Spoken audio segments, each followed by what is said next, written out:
Richard. God damn it. When his wife flipped on the lights, he saw the stranger he'd shot in the eye. Richard couldn't believe he'd just killed someone. Police arrived at the scene moments later. The sheriff identified the thief as Freddy, a wanted fugitive. So he told Richard there was nothing to panic about. It was just a routine case of self-defense. To close the file, Richard needed to go to the station to give a statement. Story made the local papers a day later, but this was Texas. A shooting like this was barely worth a second glance. The sheriff informed Richard that the burglar would be buried. You got any family? You got daddy.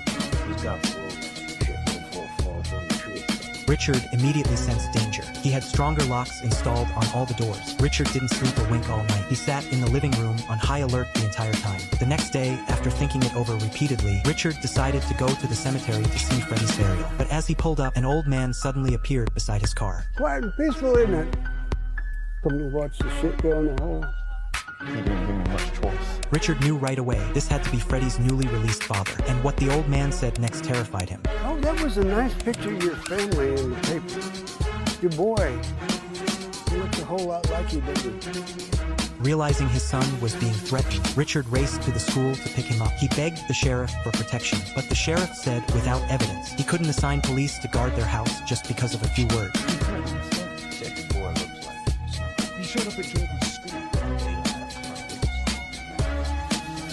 After leaving the station, Richard drove his wife and son back home. But the second they pulled up, he noticed the front door lock had been pried open. Get back in the car. What? The lock's busted. Oh my God. In a panic, he told his wife to take their son to the station to report it. He grabbed a weapon from the trunk, but when he walked into his son's bedroom, he spotted a bullet on the floor. He saw a doll with its eyes pried out. This was irrefutable proof they were being targeted. The sheriff finally agreed to post guards around the house. He came up with a plan. All you gotta do is warn someone. So when he makes his move, we make ours. So we're the bait.